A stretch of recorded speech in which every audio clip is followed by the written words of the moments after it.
परमात्मा सच्चिदानंद स्वरूप है। हमें भी आनंद की प्यास है, हम सुख और आनंद ही चाहते हैं। तो उसकी जो प्राप्ति है वो एक तरीका तो यह है कि हम त्याग पूर्वक दुनिया का भोग करें तो हम सच्चे सुख को प्राप्त कर सकते हैं। और क्या तरीका है वास्तविक सुख से जुड़ने का? तो महात्मा चाणक्य जी से पूछा मानव सुखी होने के लिए क्या करें? तो महात्मा चाणक्य ने कहा सुखस्य मूलम धर्म। सुख का मूल धर्म है। जिसके जीवन में धर्म होगा वो निश्चित रूप से सुखी होगा। एक कणाक जी हुए हैं वैशेषिक दर्शन का। ऋषि कणाक से पूछा आप बताइए। तो उन्होंने कहा यतोभ्युदय निश्चय सिद्धि सधर्म।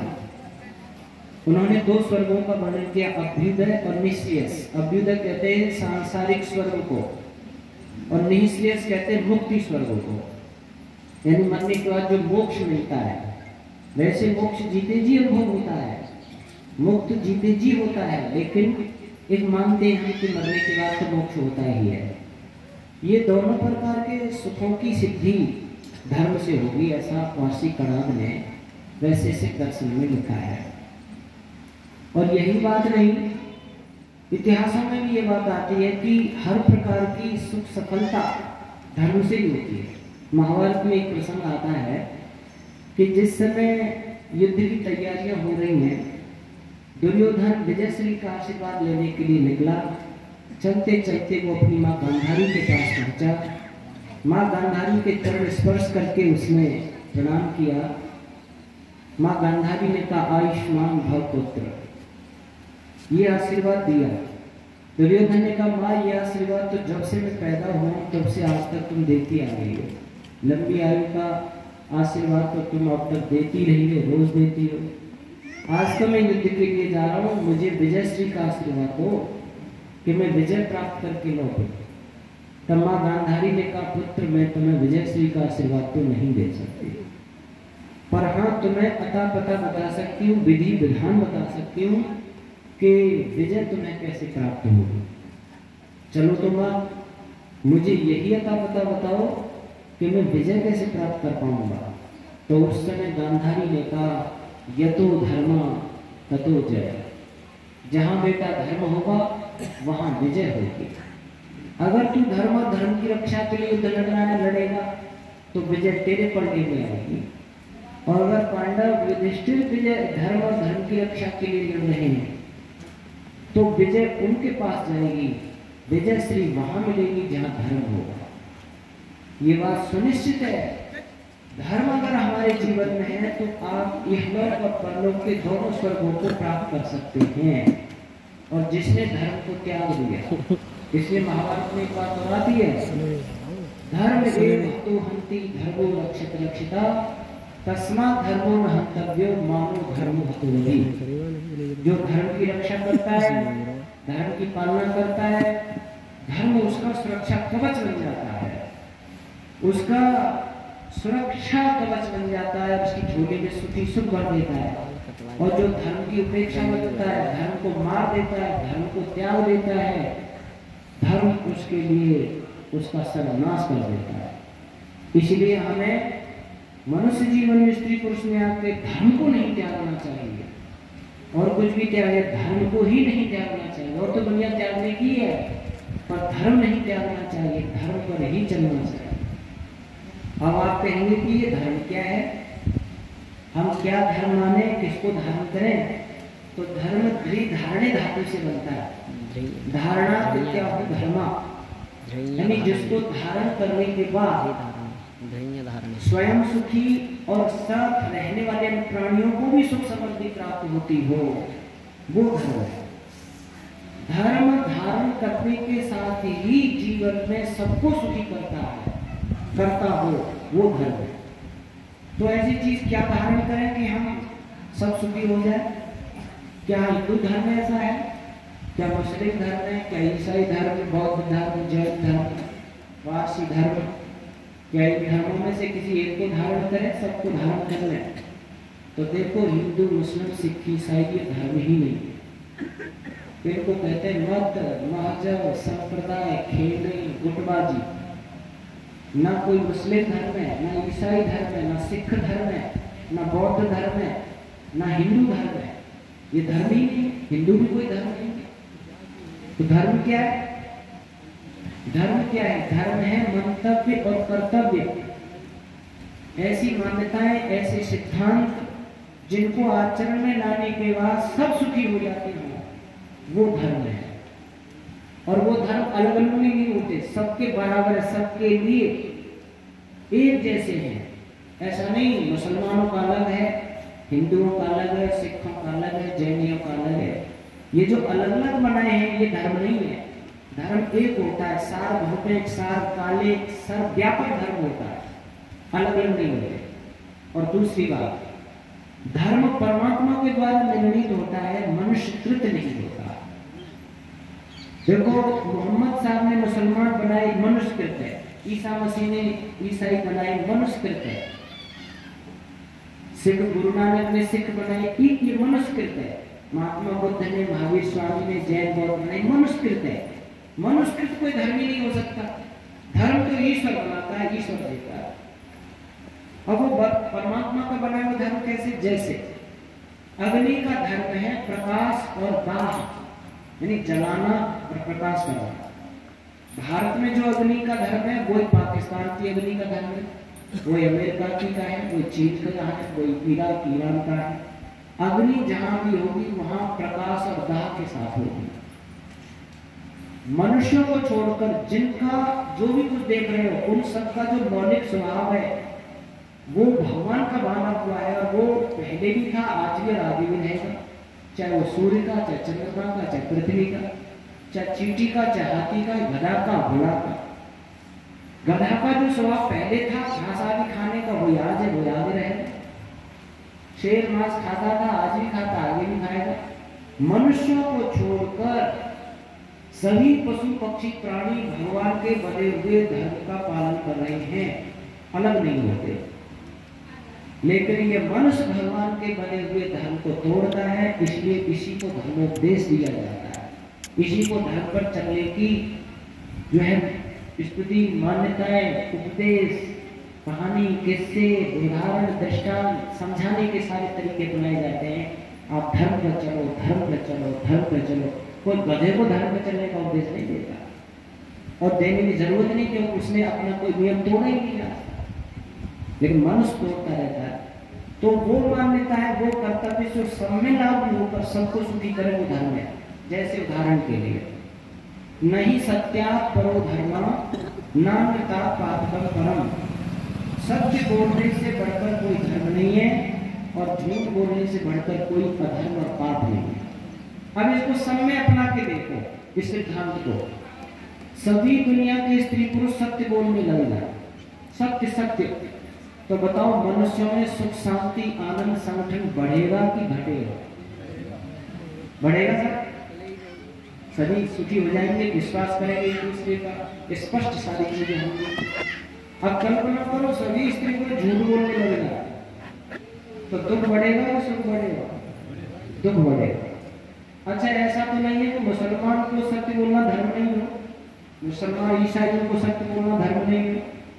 इस सत्य बोलने वाले धर्म को दुनिया का कोई व्यक्ति नकार सकता है कि ये धर्म नहीं है? मान्यताएं, कर्तव्य, सिद्धांत धर्म होते हैं। कोई गिनी चुनी चोटी रखना, दाढ़ी रखना, जटाजूट रखना, कर्पणाट रखना, तिलक लगाना, कंठी पहनना, ये धर्म के चिन्ह नहीं है। धर्म होता है सिद्धांत और कर्तव्य, मान्यताएं, कर्तव्य। और वो सत्य और व्यापक किसमें है? वो है सत्य सनातन वैदिक धर्म। और वेद किसका हो रहा है? परमात्मा का। इसमें जो नियम है वो हिंदू मुस्लिम सिख ईसाई सबके लिए बराबर है। किसी के लिए ऐसा नहीं, तुम्हारे लिए अलग धर्म, ऐसा नहीं है। इसीलिए हमें उन मान्यताओं को खोजना। तो वो मान्यताएं कहाँ से मिलेंगी? एक ग्रंथ बनाया है महर्षि मनु ने, जिसका नाम है मानव धर्म शास्त्र, मनुस्मृति। उसमें सभी मनुष्यों के लिए 10 धर्म के लक्षण बताए हैं। ये लक्षण जिस स्त्री पुरुष में पाए जाएंगे वो स्त्री पुरुष धर्मात्मा होंगे। रति, क्षमा, दमो, अस्तेयम, शौचम, इंद्रिय निग्रह, धीर, विद्या, सत्यम, अक्रोधो, दशकम धर्म लक्षण। और ये धर्म के 10 लक्षण ऐसे हैं जो हिंदू को भी मानने होंगे, मुसलमान को, ईसाई को, जैनी, पुरानी पुरानी सबको। कोई व्यक्ति एक लक्षण को ये कह दे कि ये धर्मात्मा होने के लिए जरूरी नहीं है, तो हम उसके चेला हो जाएंगे, हम उसके पानी भरने लग जाएंगे, सेवा करेंगे उसकी। अर्थात ऐसा दुनिया में कोई व्यक्ति नहीं हो सकता। तो आइए इन लक्षणों को अपने में धारण करें और धर्मात्मा बने और दोनों स्वर्गों को पाने के अधिकारी बने। जो लक्षण अब तक आप में हैं उनको बनाए रखना। आज जो नया कुछ तुम्हें पता चले कि ये करना धर्मात्मा होने के लिए जरूरी है, आज से उसे अपनाना शुरू कर देना और आप ऐसा धर्म अपने जीवन में कमा के ले जाएंगे। ये बहुत बड़ी कमाई होगी, बहुत बड़ी संपत्ति होगी। एक चीज बताएं, दुनिया में जो भी हम कमाते हैं, मृत्यु एक ऐसी आती है, एक झटके में उस कमाई को हमसे अलग कर देती है। दुनिया में जो भी तुम कमाओगे, संबंध कमाओगे, धन कमाओगे, मकान, जमीन, जायदाद, कुछ भी कमाओगे, यश भी कमाओगे, एक सेकंड में मृत्यु उन सबसे अलग कर देगी। लेकिन ऐसी एक कमाई है जो हमारे साथ जाएगी और वो जाएगी धर्म की पूंजी। धर्म, विद्या, भक्ति, ये एक ऐसी पूंजी होगी जो आपकी आत्मा के साथ जाएगी, इसको छुड़ा नहीं सकती है मौत भी। अगले जन्म में भी सुख देगी, अगले जन्म में भी सुख देगी और मुक्ति में भी स्वर्ग देगी। ये ऐसी कमाई होगी जिसको कमा लेगा वही इसको अनुभव करेगा। सबसे पहली बात, धर्मात्मा होने के लिए धैर्य। ये धैर्य क्या चीज होती है? धैर्य कहते हैं ध्यान को, स्थिरता को, गंभीरता को, टिकाऊपन को। हम जो भी दुनिया में काम करते हैं, चाहे विद्या पढ़ते हैं, धन कमाते हैं, घर चलाते हैं, व्यापार करते हैं, संस्था चलाते हैं, उसमें द्वंद्व आते हैं। सर्दी, गर्मी, भूख, प्यास, मान, अपमान, लाभ, हानि, सुख, दुख, इनको सहन करता हुआ व्यक्ति अपने अच्छे उद्देश्य की ओर, धर्म की ओर चलता रहता है, वो व्यक्ति धर्मात्मा है। और जो डगमगा जाता है विपरीत स्थिति में, वो धर्मात्मा नहीं, धर्म को छोड़ देता है। दुनिया में 3 प्रकार के लोग होते हैं, ध्यान देंगे। एक प्रकार के लोग ऐसे हैं, आगे आने वाली मुसीबतों को सोचकर अच्छा काम शुरू ही नहीं करते। अरे साहब, कहाँ यज्ञ कर पाए, कहाँ संध्या हो पाती है, बड़े व्यस्त जीवन है, रुकावटें आ रहती है, हमसे छूट जाता है, पूरा हम पार कर नहीं पाएंगे, लगातार कैसे कर पाएंगे इस धर्म कार्य को, इसलिए वो शुरू ही नहीं करते। इनको निकृष्ट कोटि का आदमी कहा जाता है। कुछ ऐसे लोग होते हैं, यज्ञ, हवन, संध्या, दान, पुण्य, धर्म के कार्य शुरू कर देते और बीच में परेशानी आई, रुकावट आई, छोड़ के बैठ जाते। क्या करें साहब, किया तो संध्या वंदना रोज करते थे, हवन करते थे, पर बड़ी साफ संसार की समस्याएं हैं, पूरा नहीं हो पाया, इसलिए हम तो छोड़ बैठे। इसको मध्यम कोटि का आदमी कहते हैं। कुछ ऐसे धीर भी ज्ञानी लोग होते हैं जो अच्छा काम शुरू करते हैं और चाहे कितनी भी मुसीबत आए पर पीछे कदम नहीं हटाते, बढ़ते ही रहते, पीछे रुकते और झुकते नहीं है। उनको धीर, वीर, ज्ञानी, तपस्वी, महान आदमी कहते हैं। और ऐसे इतिहास है, महर्षि दयानंद जी ने जो अपना बीड़ा उठाया था, कितना भी विरोध हुआ, ईंट पत्थर, गाली गलौज, जहर दिए, लेकिन पीछे नहीं हटे, अपने लगे रहे। मर्यादा पुरुषोत्तम श्री राम ने बीड़ा उठाया था, निश्चरहीन करो नहीं, भुज उठाए प्रणकीन, पीछे कदम नहीं हटाया, कितनी भी मुसीबतें आई, आगे बढ़ते ही गए। कृष्ण जी ने कितनी भी मुसीबतें आई, आगे बढ़ते गए। भगत सिंह, सुभाष चंद्र बोस, लक्ष्मीबाई, कितनी मुसीबतें आई सुभाष चंद्र बोस आदि के सामने, पर ये पीछे कदम नहीं हटाया, आगे बढ़ते ही गए धर्म, देश, जाति के कार्य के लिए। ये धीर, वीर, ज्ञानी, महान पुरुष होते हैं। रुकावटें सबके जीवन में आती हैं, पर धैर्य उसको कहते हैं जो पीछे नहीं हटता है और वो आगे बढ़ता ही जाता है। आगे चल करके एक और हमारे अंदर लक्षण आना चाहिए, वो होता है क्षमा। धर्मात्मा बनने के लिए हमें क्षमावान होना पड़ता है। क्षमा कहते हैं स्व अपराधी को माफ कर देना। मेरे को किसी ने गाली दी और मैंने कहा जाओ तुम्हें छोड़ देता हूं, किसी ने मेरी हानि की, धन की, जाओ मैं तुम्हें छोड़ देता हूँ। किसी ने और मेरा कोई अहित किया और मैंने उसको पश्चातापी को कहा चलो छोड़ देता हूँ, बिना दंड दिए स्व अपराधी को माफ कर देना, इसको क्षमा कहते हैं। क्षमा जो है एक तीर्थ है, क्षमा एक ज्ञान है, क्षमा एक तप है, क्षमा एक योग है, क्षमा एक धर्म है। देखो इतिहास इस बात के साक्षी है। महर्षि दयानंद सरस्वती को किसी ने पान में विष दिया, उनको पता चल गया, उन्होंने यौगिक क्रिया करके वो विष बाहर निकाल दिया।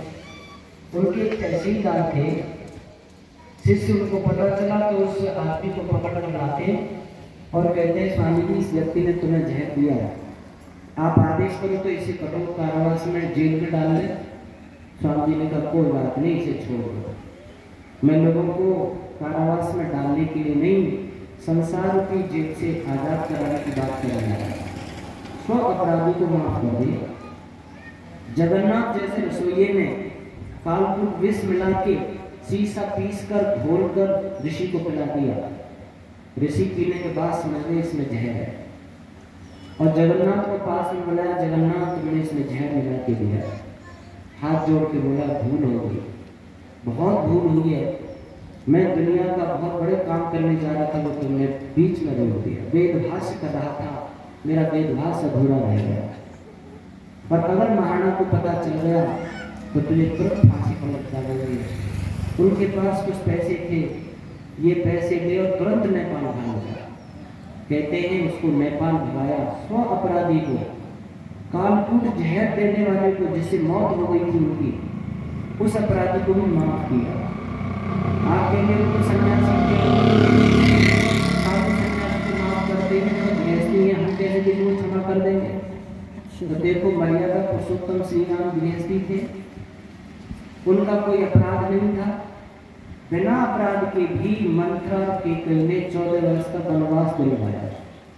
पूरी रामायण पढ़िए आप, के कई को कभी भी अपशब्द कहे हो या बुरा माना हो, मंत्रा को कभी बुरा कहा हो, माफ किया।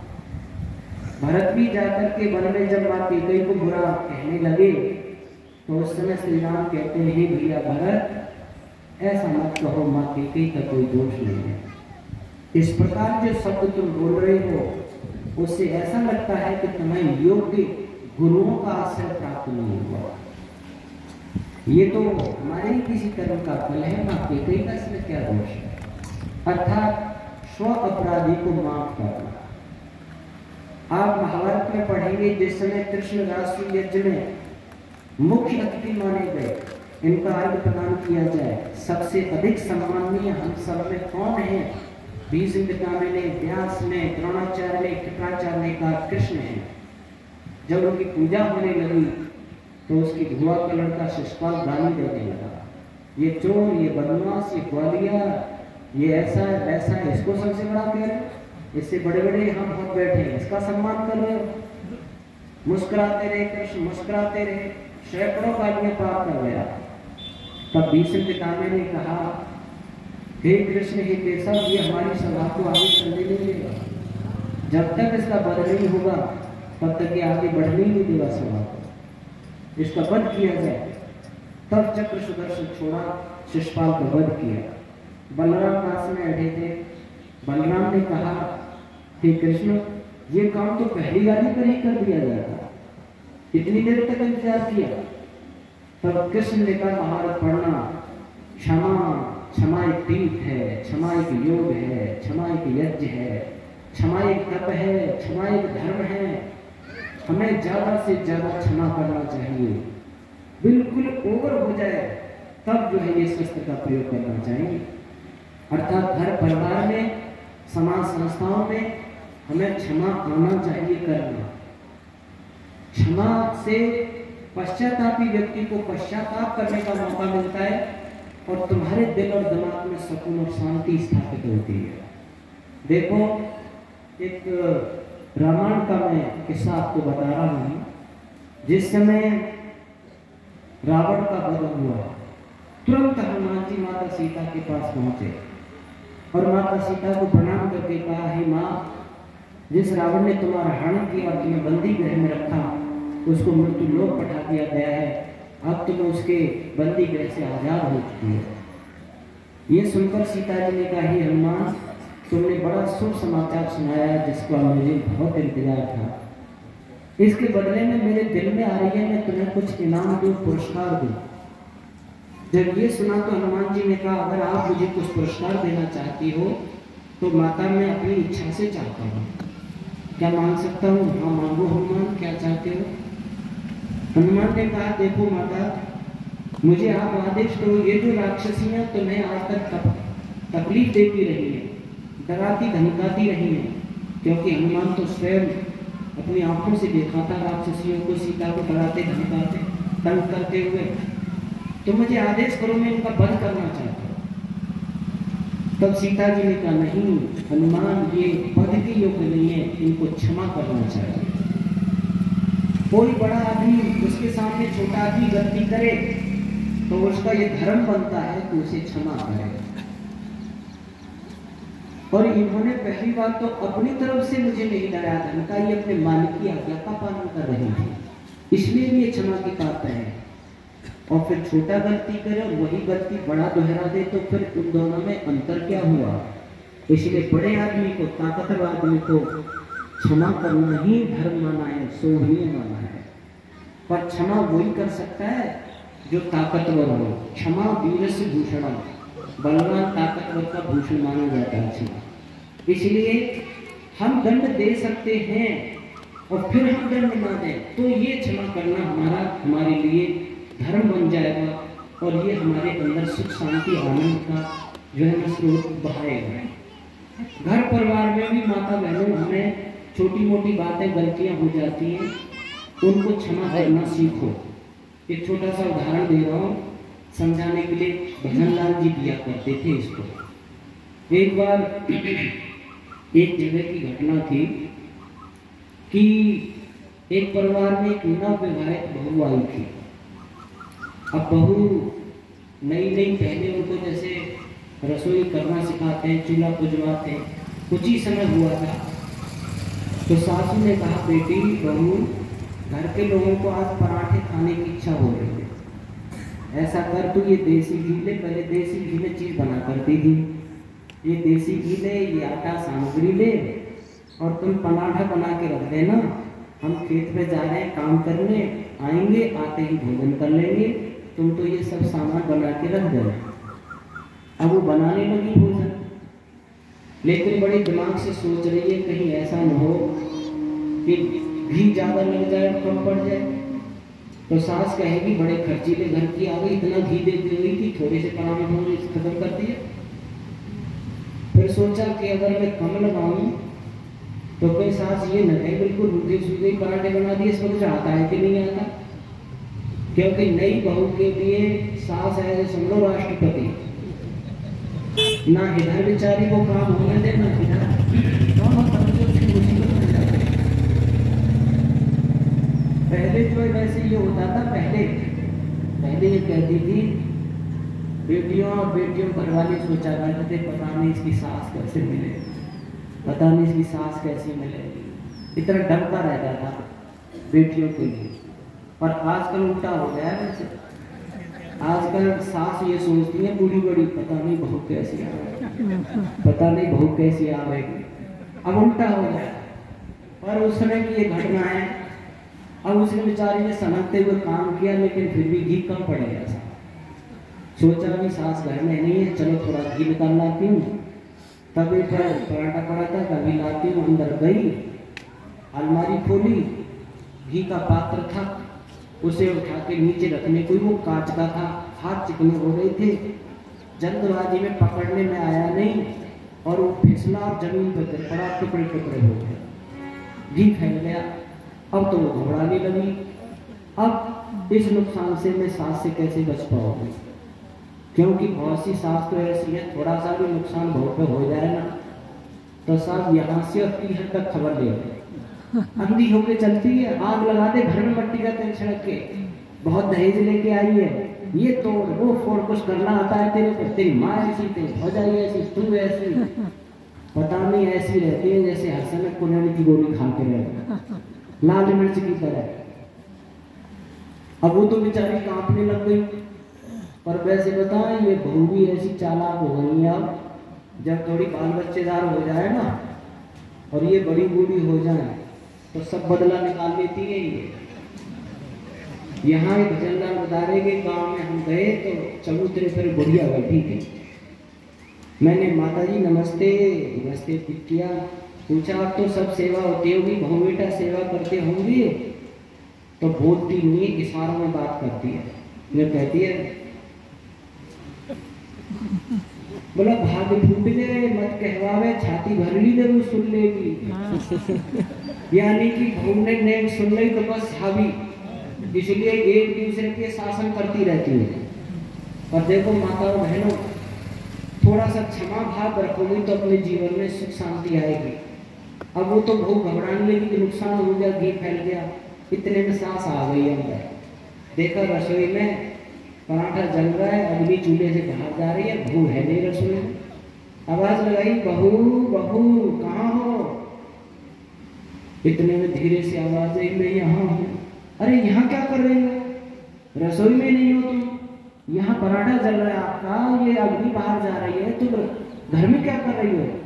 अंदर गई तो देखा बहू ऐसे कांप रही है कि थोड़ा घी कम पड़ गया था, घी लेने आई थी, हाथ चिकने हो रहे थे, पकड़ने में पात्र आया नहीं, जमीन में फिसल गया, नुकसान हो गया। अरे तो बेटी तेरे पैर वैर में चोट तो नहीं आई? कि नहीं पैर वैर में तो नहीं, तू घबराती क्यों है? तूने कोई जानबूझ कर नुकसान किया है? ये तो चलते फिरते हो ही जाते हैं, तू ऐसे परेशान ना हो। तू चल अपनी रसोई को देख, अभी मैं समेटती हूँ, थोड़ा बहुत घी बिगड़ा वो बिगड़ जाएगा, पानी में धो लेंगे, गर्म कर लेंगे, और बिगड़ गया तो बिगड़ गया, ऐसे चिंता क्यों कर रही है? इन बातों को सुनकर बहू को कितनी शांति सुकून आया, और सास को भी कहने में कितना आनंद आया होगा, कितनी उनकी जो है ना सुख शांति घर में बनी होगी। और नहीं चाहती तो सास इसी एक नुकसान पर महीनों महीनों गाली गलौज चलती और कितना घर को नरक बना दिया जाता। इसको कहते हैं क्षमा। छोटी मोटी गलती भूले होने पर माफ करना आना चाहिए। मनुष्य है, अल्पज्ञ है, भूल होना संभव है। पूर्ण तो भगवान है, उससे भूल नहीं होती है, मानव से होती है। इसलिए हर एक कमी, कोई घाटा नफा नुकसान हो जाए घर में तो उसको कोई बात नहीं, हो गया तो हो गया, आगे भगवान व्यवस्था करेगा, ईश्वर कुछ और अच्छा समझ रहा होगा, अब ये होना था तो हो गया, ऐसे करके टालना चाहिए। हर छोटी मोटी गलती पर प्रहार नहीं किया जाता, लड़ाई झगड़े नहीं किए जाते, क्षमा करना हमारे जीवन में आना चाहिए। ये धर्म के लक्षण जो व्यक्ति अपनाता है निश्चित रूप से वो कितना धर्म और सुख में रहता है। इसलिए कवि ने लिखा है, धर्म कमाने जग में आए, खोटे कर्मों से डरिए। धर्म कमाने जग में आए, खोटे कर्मों से डरियो। जो नियम बनाए ऋषियों ने उन्हें पालते,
रिकॉर्ड ना होगा भाई, पुश कर दे।